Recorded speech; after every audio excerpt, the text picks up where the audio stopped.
अस्सलाम वालेकुम नाज़रीन, प्रोग्राम ओपन फोरम में आऊं अवां सां गॾु ताहिरा वज़ीर। नाज़रीन, अॼोके प्रोग्राम में असीं ॻाल्हाईंदासीं त सिंध में मकानी निज़ाम आख़िर केतिरो लाभाइतो साबित थियो आहे।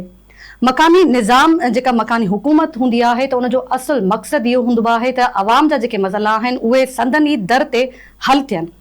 पर अॼु असीं जिते ॾिसूं था त जिते किथे गंदगी जा ढेर आहिनि, पाणी जी खोट आहे, निकाल जो निज़ाम हुजे या के ॿिया मसइला हुजनि, जेके बुनियादी ज़रूरतूं आहिनि, बुनियादी मसइला आहिनि, उहे उअं ई बरक़रार आहिनि।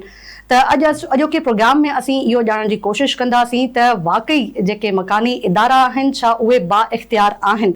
ऐं इन ई हवाले सां असीं पंहिंजे सोशल मीडिया जे प्लेटफॉर्म ते हिकु सवाल रखियो, आवाम जी राय वरिती, जंहिंमें असांखे जेके कमेंट्स मिलिया आहिनि उहे अवां सां शेयर कंदा हलूं। इमाम अली अबड़ो साहब लिखियो आहे त सिंध में मकानी निज़ाम जो मक़सदु अवाम खे बुनियादी सहूलतूं मक़ामी सतह ते ॾियणु हो, पर अमली तौर ते उनजो फ़ाइदो अञा मुकमल तौर ते अवाम ताईं न पहुतो आहे। 2026 जे वर्ल्ड बैंक जे जाइज़े मूजिबि पाकिस्तान में मक़ामी हुकूमतुनि जी मजमूई सरकारी ख़र्चनि में हिसो 2005 जे लॻभॻि 10% मां घटिजी 2024 में 5% खां बि हेठि अची वियो आहे, जंहिंमां अंदाज़ो थिए थो त मक़ामी इदारनि खे घुर्बल माली सघ हासिल न आहे। सिंध में बि वॾो मसइलो इख़्तियारनि, फंड्स, वसीलनि ऐं जवाबदही जी खोट आहे। नतीजे में केतिरनि ई शहरनि ऐं ॻोठनि में पाणी, सफ़ाई, निकाल, रोडनि ऐं ॿियनि बुनियादी सहूलियतुनि जा मसइला बरक़रार आहिनि। तंहिं करे सवाल मकानी निज़ाम हुजण जो न, पर मकानी इदारनि खे हक़ीक़ी इख़्तियार, मुनासिब फंड्स ऐं सख़्तु एहतिसाब जो आहे। सिंध में मकानी निज़ाम मौजूदु त आहे, पर जेसि ताईं इख़्तियार ऐं वसीला वाक़ई हेठीं सतह ताईं मुंतक़िल न थींदा, तेसि ताईं इहो अवाम लाइ मुकमल तौर ते लाभाइतो निज़ाम साबित न थींदो। वकार मंगरियो साहब ख़ैब मीरस मां लिखनि था त सिंध में मकानी निज़ाम तॾहिं हक़ीक़ी माना में लाभाइतो साबित थी सघे थो जॾहिं मकानी इदारनि खे इख़्तियारनि सां गॾु फंड्स ऐं इंतिज़ामी ख़ुदमुख़्तियारी बि ॾिनी वञे। हिन वक़्तु केतिरनि इलाइक़नि में पाणी, सफ़ाई, रोडनि ऐं ॿियनि बुनियादी सहूलियतुनि बाबति अवाम जूं शिकायतूं आहिनि। मकानी नुमाइंदनि खे बाइख़्तियार बणाए फंड्स जी शिफ़ाफ़ इस्तेमाल ऐं सख़्तु एहतिसाब खे यकीनी बणायो वञे त जीअं मकानी निज़ाम वाक़ई अवाम जे मसइलनि जो हल बणिजी सघे। नज़ीर हुसन महमूद साहब लिखियो त मकानी निज़ाम कराची खां सवाइ बाक़ी ज़िलनि में बहितर नाहे थी सघियो, बल्कि नज़र ई नथो अचे। शकील शेख साहब रानीपुर मां लिखनि था त सिंध जी वधि में वधि तबाही इन निज़ाम में थी आहे, कंहिंजो को बि कमु न पियो थिए। हिन निज़ाम में चेयरमैन ऐं उन्हनि जे काउंसलर्स जा पेट भरिया आहिनि। अवाम खे को टके पैसे जो बि रिलीफ न आहे मिलियो। सिर्फ़ु ऐं सिर्फ़ु पंहिंजा नवाज़ी वारो निज़ाम आहे। बाक़ी ग़रीब वेतर खां वेतर ग़रीब ऐं अवाम वधीक मसइलनि जे वर चढ़ी वियो आहे। लक्ष्मण दास साहब लिखियो त सिंध में मकानी निज़ाम जहिड़ो बदतर सिस्टम असांजे तालके डीपलो ज़िले थरपारकर जो आहे, अहिड़ो शायदि ई ॿिए कंहिं तालके जो हुजे। लक्ष्मण दास साहब लिखियो त मुंहिंजी उमिरि 35 साल आहे, पर मुंहिंजी यादगिरी में को बि अहिड़ो साल न गुज़रियो आहे जंहिं साल बरसाति पवण सबबि शहर समेत इलाइक़े वारा पाणी में न ॿुॾा हुजनि। शायदि असांजी ईंदड़ नसलुनि लाइ तरक़ियाती कमु कंदा, असांजा सियासतदान या ड्रेनेज सिस्टम बहाल कंदा। जर्नलिस्ट फिदा मीरानी साहब पंहिंजे कमेंट में लिखियो आहे, मकानी निज़ाम मज़े जो न आहे, ग़रीबनि लाइ को बि रिलीफ कोन्हे। बाक़ी इन निज़ाम में सियासी ग़रीब वर्कर जेकॾहिं कंहिं उहिदे ते वेहे थो त अमीर लाज़मी थिए थो। अलवराय राजपुर साहब लिखियो सिठाजा मां त सिंध में मकानी निज़ाम जो बुनियादी मक़सदु अवाम जे मसइलनि खे संदन दरनि ताईं हल करणु ऐं शहरनि तोड़े ॻोठनि में बुनियादी सहूलियतूं फ़राहम करणु आहे, पर अमली तौर ते इन निज़ाम मां एतिरो लाभ हासिल न थी सघियो आहे जेतिरी अवाम खे उमेद हुई। सफ़ाई, पीअण जे साफ़ पाणी, रोडनि, गंदे पाणी जो निकाल ऐं ॿियनि शहरी सहूलियतुनि जा मसइला अॼु बि केतिरनि ई इलाइक़नि में मौजूदु आहिनि। मोहम्मद हफ़ीज़ानी साहब लिखियो आहे त मकानी सिस्टम नाकाम थी वियो। ज़िले हुकूमत पंहिंजा मनपसंद माण्हू रखिया जिन सिस्टम जो उबतड़ करे ॻोठनि खे का बि सहूलियत न ॾिनी, पंहिंजो पाण खे ठाहियो, बाक़ी ज़ीरो। नाज़रीन, ही जेको असां सवाल रखियो हो ऐं उन में जेके कमेंट्स आया आहिनि उहे असां शेयर कयूं पिया। त गुलाब गोपान साहब लिखनि था त आम अवाम खे नुक़सान ऐं भुतारनि खे फ़ाइदो थियो। सभु यूसी जा तरक़ियाती कम काग़ज़नि में ॾेखारियल आहिनि, रक़म भुतारनि जी जेब में वई। उस्मान पहियार साहब लिखनि था त वॾेरनि जे बंगलनि जा किचन हलाया विया। वॾेरनि भोतारनि जे ख़ानदाननि जा ख़ाकरूबनि जूं पघारूं खणी विगो डालनि में मुतबरी कंदा रहिया। समूरो माल हड़प कयो वियो। अवाम साॻी मानी साग सां थी खाए। यूसी चेयरमैन, टाउन चेयरमैन सभु अयाशियूं कंदा रहिया। वरी इलेक्शन ईंदे साॻी सिंध सुतल अवाम नारा हणंदो, दोलनि ते नचंदे वरी साॻियो कारोबार ऐं कारोबार जारी थींदो। इहा ई आहे न सुतल अवाम जी क़िस्मत। गुलाम मुस्तफ़ा बिरोही साहब लिखनि था त सिंध में मकानी निज़ाम सिंध जे माण्हुनि जी तबाही करे वॾेरनि भुतारनि जे घरनि खे आबाद कयो आहे। वॾेरनि ऐं भुतारनि सिंध जी भींग कई। कंहिं बि मसइले ते वॾेरा निकिरण लाइ तयारु न आहिनि। वहीद मसोई साहब लिखनि था त असां तमामु घणा ख़ुशि आहियूं। जेको दौरु असां मोंझंदड़ो जो न ॾिठो असांखे हिन मकानी निज़ाम में ॾेखारियो वियो आहे। जावेद अली ज़रदारी साहब लिखनि था त मकानी इदारनि वारे निज़ाम खे ख़तमु करणु घुरिजे, छो जो इन जे ज़रिए हेठीं सतह ते करप्शन कई वई आहे। अकील हुसैन शंभानी साहब लिखनि था त असां पंहिंजे ज़िले सखर जे मकानी चूंडियल उम्मीदवारनि खे ॾिसी करे सॼी सिंध जो जेकॾहिं अंदाज़ो लॻाए ॾिसूं त इलेक्शन जा ख़र्च ई खसारे में आहिनि। हिज़बुल्लाह भुट्टो साहब लिखनि था त सिंध में मकानी निज़ाम जो त वजूद ई ख़तमु थियणु घुरिजे। कश्मीर ज़िले जे यूसी बडाणी जी बजट 12 लाख रुपया आहे। यूसी चेयरमैन करप्शन करण में पूरो आहे। शहर में को तरक़ियाती कमु न आहे। मुलाज़िमनि जो पघारूं कोन थियूं थियनि। यूसिन जी बजट वधाइण सम्झो करप्शन में वाधारो करणो आहे, पर कम ज़ीरो आहे। यूसी बडाणी जे चेयरमैन या मीर हसन सांगी साहब यूसी जी बजट मां उन जो वापार कंदो आहे, जंहिंमें बडाणी शहर जो हिकु हिंदू वापारी गॾु अथसि। सिंध जे शहर कराची में जेका MQ मुतालबो कंदी आहे मकानी निज़ाम मज़बूत कयो, मतिलबु उन्हनि खे करप्शन करणी आहे, ॿियो कुझु बि न आहे। जाबिर अली महज़र साहब लिखनि था त सजावल जुड़ियुनि जो तालके जे 6 यूनियन काउंसिल्स जे चूंडियल चेयरमैन यूसी सेक्रेटरी सां मिली भगत करे माहवार बजट मुबैना तौर करप्शन जे वर चाढ़े छॾी आहे। अवामी भलाई लाइ को बि कदम नाहिन खया विया। हिन वक़्त बि सजावल जुड़ियुनि जो तालके जे अक्सर शहरनि तोड़े ॻोठनि जी घिटियुनि में सफ़ाई सुथराई न हुअण सबबि नालियुनि जो गंदो पाणी निकाल न थियण करे गंदो पाणी रोड रस्तनि तोड़े घिटियुनि में वहण लॻी रहियो आहे। माहवार बजट मिली भगत जे करे खुर्द बुर्द थियण लॻी आहे। अहमद अली जुड़ियो साहब लिखनि था त ख़ैफ़ नाथन शाह में मकानी निज़ाम तहत तरक़ियाती कम जारी आहिनि, पर पाणी सफ़ाई निकाल ऐं रोडनि जा मसइला अञा बरक़रार आहिनि। ॻोठ जड़िया में प्योर ब्लॉक जो कमु इलाइक़े वासियुनि लाइ हिकु हाकारी क़दम आहे, जंहिंसां अच वञ में सहूलियत मिलंदी। नाज़रीन, ही जेका आवाम जी जेका राय हुई उहा असां अवां सां शेयर कई आहे ऐं इन ई मामले ते असीं ॻाल्हाईंदासीं। सीनियर जर्नलिस्ट सीनियर सहाफ़ी दस्तगीर भट्टी साहब असां सां टेलीफोन ते मौजूदु आहिनि। वॾी महिरबानी अवां जी दस्तगीर भट्टी साहब। सभ खां पहिरीं अवां खां इहो ॼाणणु चाहींदासीं आख़िर सिंध जो मौजूदा मकानी निज़ाम केतिरो लाभाइतो साबित थियो आहे? मुझे ख्याल में त असां वटि मकानी निज़ाम जेको आहे, जेके लोकल बॉडीज़ चऊं था, उहो आहे ई कोन। जी, दुनिया में मकानी निज़ाम उहो हूंदो आहे जेको शहर मिलंदो आहे उनजी सफ़ाई सुथराई, उते अपॉइंटमेंट्स, जेके बि घुर्बल स्टाफ आहिनि उहे, ऐं उते जेके हादसा थियनि उन्हनि खे यकदम खणी अस्पतालुनि में पहुचाइण। इहो मां ॾिसो 2 दफ़ा बेनज़ीर साहब सां गॾु अमेरिका वियो आहियां, 2 दफ़ा चाइना ऐं दुनिया जे घणनि मुल्कनि में वियो आहिनि। ईंदड़ इंटरव्यू में फोटो बि तव्हांखे ॾींदुमि, तस्वीरूं। त दुनिया जे मक़ामी निज़ाम जेको आहे सो एॾो त पुरअसर आहे जो प्रेसिडेंट ऑफ अमेरिका तव्हां ॾिसो सॼो ॾींहुं ईरान जी जंग में लॻो पिया, हुनखे इहा ख़बर ई न आहे त न्यूयॉर्क में छा पियो थिए, वाशिंगटन में छा पियो थियो। हिते त असां वटि बच्चे वाले जी अपॉइंटमेंट करण जे लाइ बि दूरी न मिले, ऐं पब्लिक सर्विस कमीशन जा हेॾा वॾा मेंबर वेठा आहिनि, चेयरमैन वेठा आहिनि, उन्हनि खे बि इख़्तियार न आहे त के खणणो आहे के न खणणो आहे। त मकानी जॾहिं पब्लिक सर्विस कमीशन जहिड़ो इदारो ई ग़ुलामी में हूंदो त मक़ामी यूसी छा थो थिए, यूसी खे करोड़ रुपया हर साल मिलनि पिया बजट में। तव्हां कंहिं बि शहर जी यूसी ॾिसो, ज़िले जी काउंसिल खे ॾिसो, टाउन कमेटी खे ॾिसो। मां हैदराबाद में रहंदो आहियां। हैदराबाद जो पैसो झंडो हिकिड़ो लॻायो आहे काशिफ शोरो साहब, जेको जाम ख़ान शोरे इरिगेशन निज़ाम खे तबाह करण वारो, असांजे आबपाशी निज़ाम खे बर्बाद करण वारो, उनजो नंढो भाउ मेयर आहे काशिफ शोरो। उन हिकिड़ो पाकिस्तान जो झंडो लॻायो आहे 14 अगस्त लाइ, 7.5 करोड़ रुपया झंडे ते ख़र्च ॾेखारियो। ऐं ॿिया ख़र्च केतिरा हूंदा इन डिटेल में नथा वञूं। व्हाट आई मीन टू से त असां वटि लोकल बॉडीज़ निज़ाम इवन कराची में फेल्योर आहे। इन करे ई तव्हां ॾिठो आहे कराची मां दांह आहे। हैदराबाद जा माण्हू दांह नथा कनि, मां कयां थो दांह। पहिरियों दफ़ो त हैदराबाद शहर असांजो नओं जेको शहर जो हिकिड़ो ॿियो इलाइक़ो आहे कासिमाबाद, नसीम नगर, उते बि सफ़ाई जो इंतज़ाम न आहे। वाधू वाह जेको वाह हो जंहिंमां ॿनियूं आबाद थींदियूं, उहो हिकिड़ी कचिरे जी ढंढ बणिजी वियो आहे, कचिरो।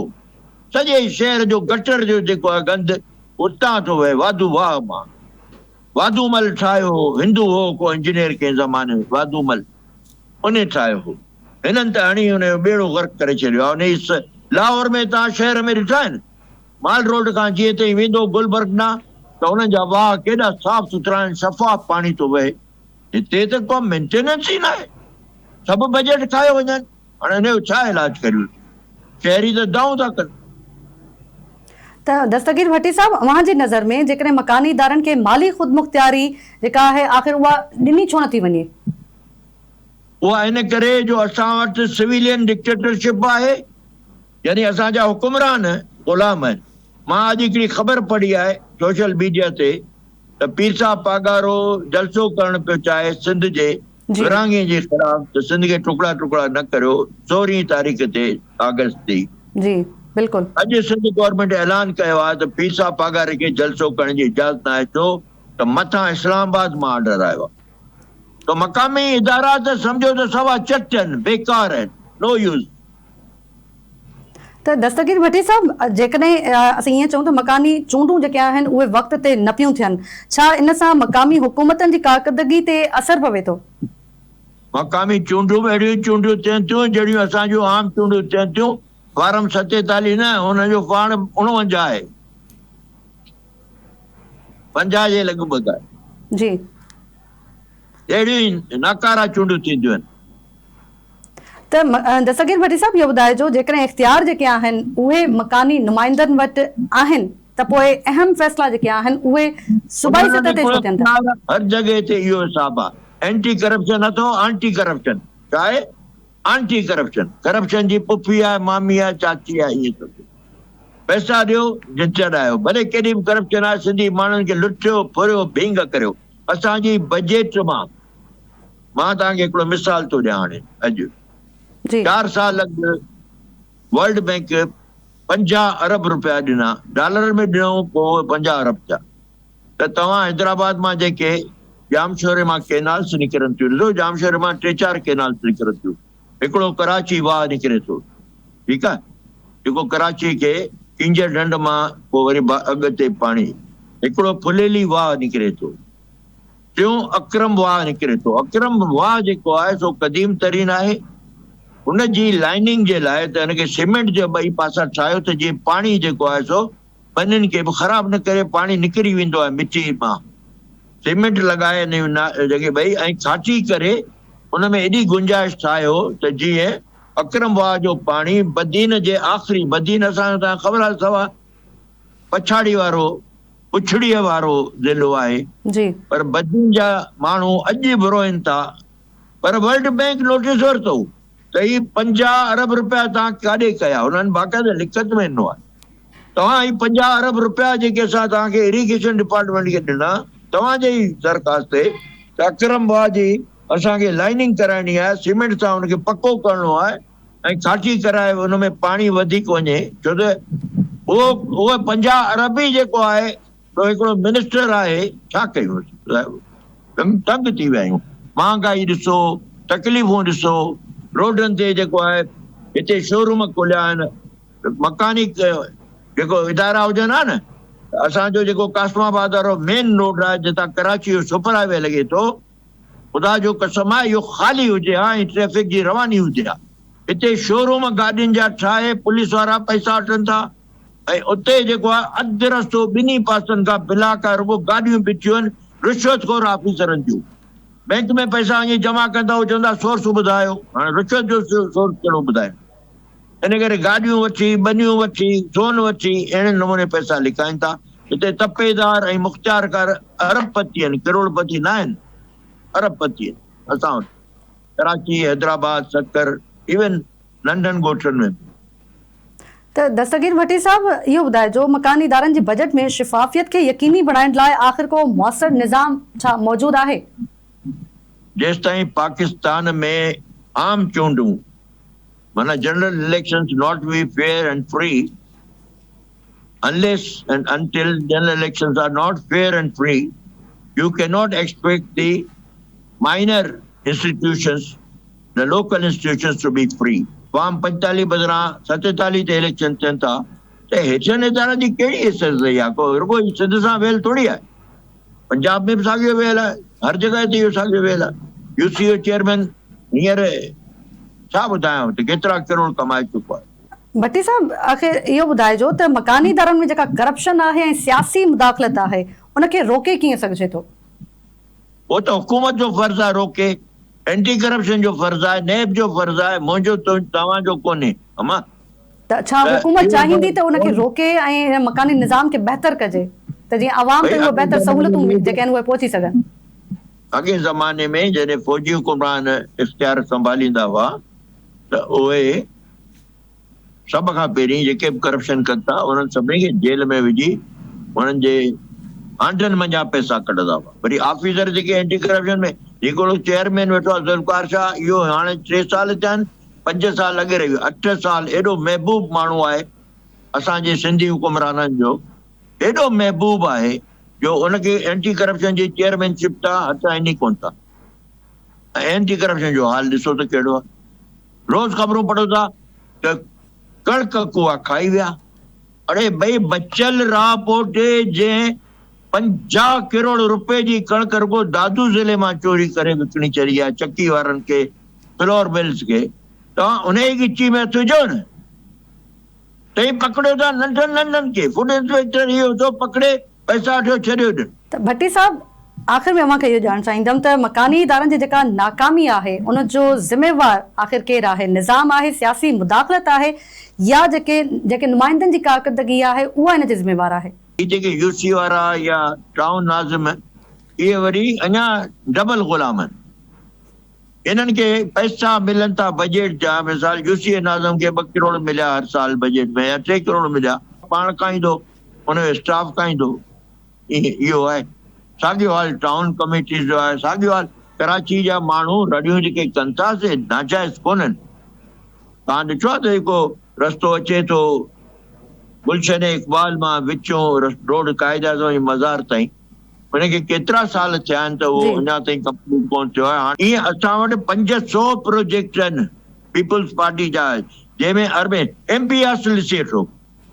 2009 में हिनखे ड्राहे ते शुरू कयूं, अॼु 9 खां वठी 19, 19 खां वठी 26, माना त 18 साल थी विया आहिनि। 18 सालनि में एमपी हासिल जेको आहे सो ठही तयारु कोन थियो आहे, ऐं हर साल 40 अरब। तव्हां गोरख वठो, गोरख हिल स्टेशन जे लाइ हर साल 10 अरब, 20 अरब, 30 अरब मिलंदा रहिया आहिनि। कराची में ताईं बंगला कोन था ॾिसो, रुशत कौर सिंधी ऑफिसरनि जा, तपेदारनि जा, मुख़्तार करनि जा, इवन किलारकनि जा। गाॾियूं ॾिसो हुननि जे घरनि में बीठल, 4-4 गाॾियूं करोड़नि जी। इहो सॼो पैसो सिंधी क़ौम खे लुटे फुरे बर्बाद करे असांजे माण्हुनि वटि, ग़रीब माण्हुनि वटि 90% माण्हू अटे लाइ मोहताज आहिनि। पाणी, बिजली, गैस त उहो ई कोन्हे, हाणे अटो बि एॾो महांगो आहे जो ग़रीब मज़दूर नथो अची सघे। इहा हालत करे छॾी आहे असांजे हुकुमरान। जी नाज़रीन, दस्तगीर भट्टी साहब जी ॻाल्हि ॿोल अवां ॿुधी आहे। संदन चवणु आहे त जेको सिंध जो मौजूदा मकानी निज़ाम आहे उन्हनि जेकी पंहिंजी राय ॾिनी आहे, उन्हनि जी जेका तजवीज़ आहे उहा बि अवां ॿुधी आहे। त उन्हनि जो चवणु आहे त जेके इन में सियासी मुदाख़लत आहे ऐं जेका करप्शन आहे उन इन निज़ाम खे तबाह करे छॾियो आहे। अॼोके प्रोग्राम में फ़िलहालु एतिरो ई।